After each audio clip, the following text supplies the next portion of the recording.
You're watching the Central Post. This is Samiksha. Tonight we focus on Indore, Madhya Pradesh.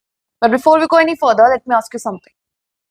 Can a city still be called cleanest if its drinking water makes people sick and eventually die?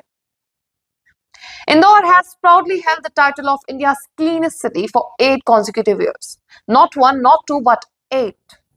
In July 2025, Indore once again topped the Swachh Survekshan ranking conducted by Ministry of Housing and Urban Affairs. It wasn't just a win, it was domination.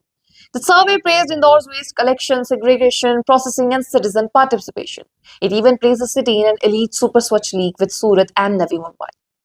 So on paper and picture, Indore looked perfect.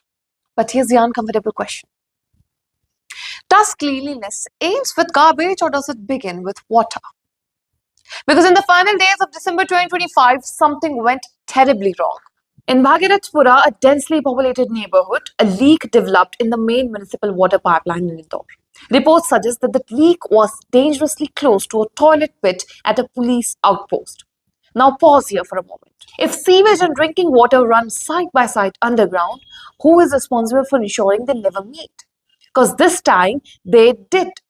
Sewage contaminated the drinking water supply, and within days, people started falling sick. Not one household, not 10 families, but more than 2,800 residents. Severe diarrhea, vomiting, high fever, hospitals were overwhelmed, hundreds were admitted. So let me ask you, if this isn't a public health emergency, then what is? Now comes the most sensitive and the most disturbing part of the story, the death toll. Multiple confirmations from local administration sources, hospital records, resident testimonies, and ground reports now place the number of deaths between 10 and 14. Let me repeat that. Not 4, not suspected, but a confirmed range of 10 to 14 deaths. These were not rumors, these were not political exaggerations. These were people who fell sick after consuming contaminated water and never recovered.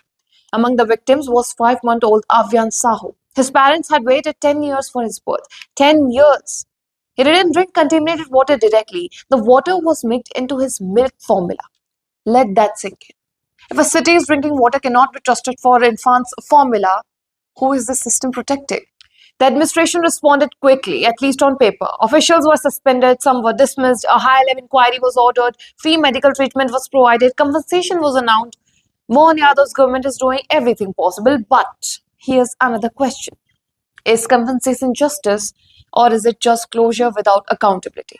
Because several families refused the money. They wanted answers. They wanted responsibility.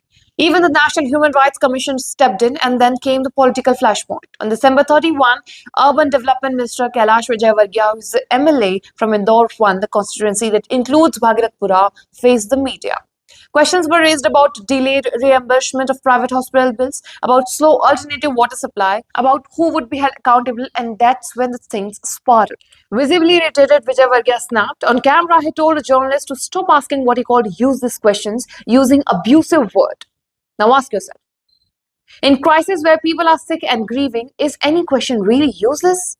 The video went viral within minutes. The Congress party slammed the remarks as insensitive and arrogant. They accused the government of silencing accountability during tragedy. Later that day, Vijayvargiya issued a public apology on social media, but apologies raise another question.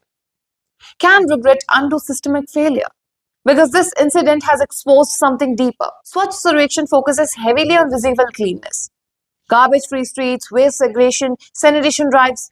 But what about underground pipelines? What about water quality monitoring? And what about the infrastructure that people don't see but depend on every single day? As of January 2, 2026, investigations are ongoing, but the contrast is already clear. Indore shines on the surface, yet beneath that shine, a serious failure has cost lives. And that brings us to final unavoidable question. Is cleanliness really about just rankings or about responsibility? Because true urban progress isn't about titles and trophies. It's about ensuring that when a citizen turns on the tap and water doesn't become a threat to life. The crises are still unfolding. That's the picture for now. Keep watching the Central Post and we'll keep you updated whatever else comes up.